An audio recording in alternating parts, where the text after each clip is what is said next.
शुरुआत करते हैं बड़ी खबर के साथ। शराब घोटाले में गिरफ्तार कवासी लखमा को लेकर ईडी ने जानकारी दी है कि उनके पास 72 करोड़ का हिसाब मिला है, जिसका इस्तेमाल कांग्रेस भवन और कवासी के घर बनाने में हुआ है।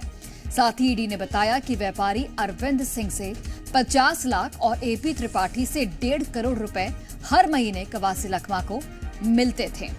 तो कल कवासी लखमा को शराब घोटाला मामले में गिरफ्तार किया गया और देखिए ये ईडी ने अब खुलासा किया है कि उनके पास 72 करोड़ का हिसाब मिला है और इसका इस्तेमाल कांग्रेस भवन और कवासी के घर बनाने में हुआ है। इसके साथ ही ईडी ने ये भी जानकारी दी है कि व्यापारी अरविंद सिंह से 50 लाख और एपी त्रिपाठी से 1.5 करोड़ रुपए हर महीने कवासी लखमा को मिलते थे। तो कवासी लखमा की आने वाले वक्त में मुश्किलें बढ़ेंगी। फिलहाल उन्हें गिरफ्तार कर रिमांड पर लिया गया है और इस दौरान उनसे पूछताछ भी की जाएगी। वहीं कवासी लखमा ने इससे पहले मीडिया के सामने कहा था कि उनकी कोई संलिप्तता इस शराब घोटाले में नहीं है। हालांकि उन्होंने माना जरूर था कि शराब घोटाला हुआ है और एपी त्रिपाठी का उन्होंने नाम लिया था और वही एपी त्रिपाठी से 1.5 करोड़ रुपए महीना कवासी लखमा को मिलता था। ये ईडी की तरफ से जानकारी दी गई है। जब ईडी इस पूरे मामले में जांच को आगे बढ़ा रही है और यही वजह है कि अब कवासी लखमा को गिरफ्तार कर लिया गया है, क्योंकि कुछ ऐसे सबूत ईडी के हाथ लगे हैं जिससे कहीं ना कहीं ये प्रूफ हो रहा है कि कवासी लखमा भी इस घोटाले में शामिल थे और इस घोटाले से जो पैसे मिले उसका लाभ कहीं ना कहीं कवासी लखमा ने उठाया है। उनके घर में भी इस्तेमाल किए गए वो पैसे और कांग्रेस भवन में भी इस्तेमाल किए गए थे।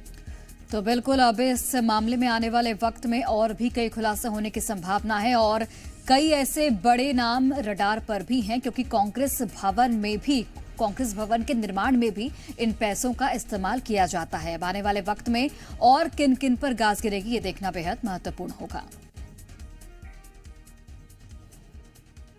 अरविंद सिंह का सेक्शन 50 के रिकॉर्ड किया गया स्टेटमेंट, जिसमें उसने ये बताया था कि 50 लाख रुपए मासिक भुगतान किया जाता था शराब कार्टेल से कवासी लखमा को।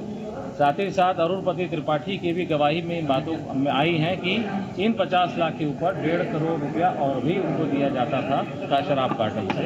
तो कुल मिला के 2 करोड़ रुपया माह उनको जा रहा था। इस बात की पुष्टि 2 लोगों की गवाही से हुई और इस हिसाब से ये माना गया कि 36 महीने तक ये अगर स्कैम चला है तो ऐसी सूरत में जो टोटल प्रोसीड्स ऑफ क्राइम है वो करीब 72 करोड़ रुपया आ रहा है। के बेटे के यहाँ भी जब सर्चेज वगैरह हुई हैं तो कुछ डिजिटल एविडेंसेस हमें प्राप्त हुए हैं। उन डिजिटल एविडेंसेस के बेसिस पर, एनालिसिस के बेसिस पर ये सामने आया कि ये जो पैसा बेसिकली 2 करोड़ रुपए का जो हमें दिखाई पड़ रहा है वो इस्तेमाल हुआ है सुकमा में इनके सुपुत्र के घर बनाने में और जो है कांग्रेस भवन बनाने में, वो भी सुकमा में ही है। तो इस प्रकार से जो प्रोसीड्स ऑफ क्राइम है उसको इन लोग ने अनटेंटेड प्रॉपर्टी के यानी निष्कलंकित संपत्ति के रूप में समाज को प्रदर्शित करने का इस प्रकार से प्रयास किया है।